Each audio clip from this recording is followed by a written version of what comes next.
Hello, AP Physics 1. I wanted to do another review problem. This is number 27. I chose this problem because it has a couple of tricks that I want you guys to try out. Number one, you do need to know your sine cosine stuff, right? You got to know your sine cosine stuff. You got to do sum of forces. You always have to do that. But number three, in order to do this problem well or to figure this problem out, many of you might need to plug in actual numbers. All right, plug in numbers, right? And that's just a common little trick. So let's hop into it. Assume the objects in the following diagrams have equal mass and the strings holding them in place are identical. In which case would the string be most likely to break? So a lot of you might get this done just through intuition, like which one would break. I mean, for me, B is gonna break the string, right? In my experience, if I just held the string flat like that and the strings are really taut and I put something right in between, it'll probably break the string.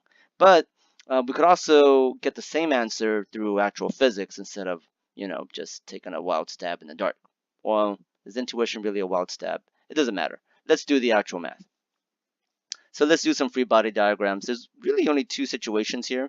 We have situation like A, where down we have mg, or W in this case. That's the notation that this problem likes. And then up there is tension. So, and in this sum of forces, sum of forces equal to W minus T is equal to 0, meaning the tension and the weight are equal. Nothing difficult there. Let's do example B and C, which are really the same example, except the theta are super different, right? And I might even just designate some thetas. This looks to be like 45 degrees. It's probably not, but whatever. This looks to be something really small, like 1 degree, okay? Like something really tiny. And let's try this out. So that means we have a box. We have obviously mg, or W, if whatever notation you want. Then here we have two tensions going like this, T and T. I chose C just because it's, it's easier to draw. You can see the little thetas, meaning we got to know what the vertical components are, right? These are the ones that are kind of counteracting mg, right? We're going to reduce it down to its two dimensions. So if this is theta, then this thing going up is t sine theta. T sine theta. And look, there's two of them. Two t sine thetas. T sine theta. So let's do a sum of forces.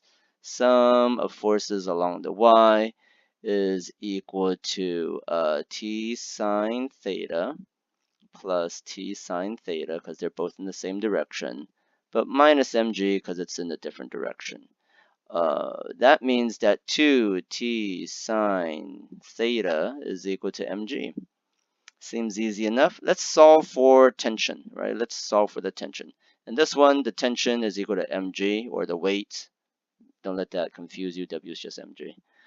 For this one, t is going to equal to, I'm just going to divide both sides by 2 sine theta, 2 sine theta.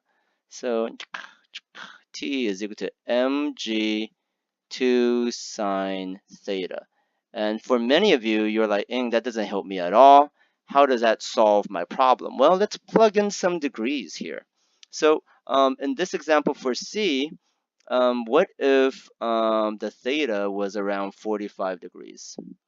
Then that means it's mg over 2 sine of 45 is equal to mg over, if you just punch that in, you'll get 1.4, or it'll be like if you just do 1 divided by 1.4, right? 1 divided by 1.4 is 0.7 just about of the weight, meaning the tension, right?